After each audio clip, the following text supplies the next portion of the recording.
Bonjour, je suis le docteur Cédric Gauthier, je suis cardiologue et cardiologue interventionnel et parallèlement depuis plus de 20 ans, je suis également cardiologue conseil à la MACSF.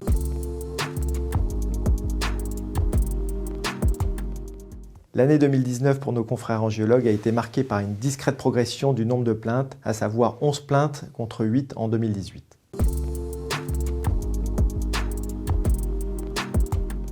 Sur le plan diagnostic, il est important de rapporter ces deux dossiers de défaut de diagnostic d'un anévrisme de l'artère poplitée, marqué par un manque de réactivité face à un anévrisme qui a augmenté de taille.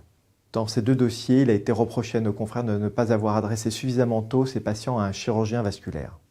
Ces dossiers ont évolué vers une amputation par thrombose artérielle. Un avis chirurgical est important à demander dès qu'il apparaît des signes cliniques et doit commencer à être envisagé au-delà de 15 mm pour devenir impératif au-delà de 20 mm.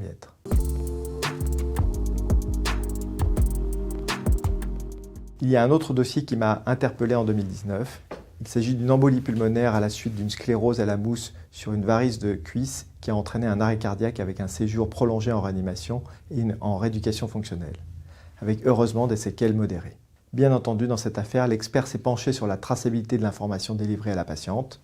S'il n'y a pas eu de critique sur la technique elle-même, l'expert s'est montré exigeant sur la nature du conseil donné au décours d'une sclérothérapie. On ne peut que recommander à nos confrères angiologues d'alerter sur les signes pouvant faire craindre une phlébite ou une embolie pulmonaire et inviter les patients à consulter à nouveau pour dépister précocement ces complications pour les traiter avant qu'il ne soit trop tard.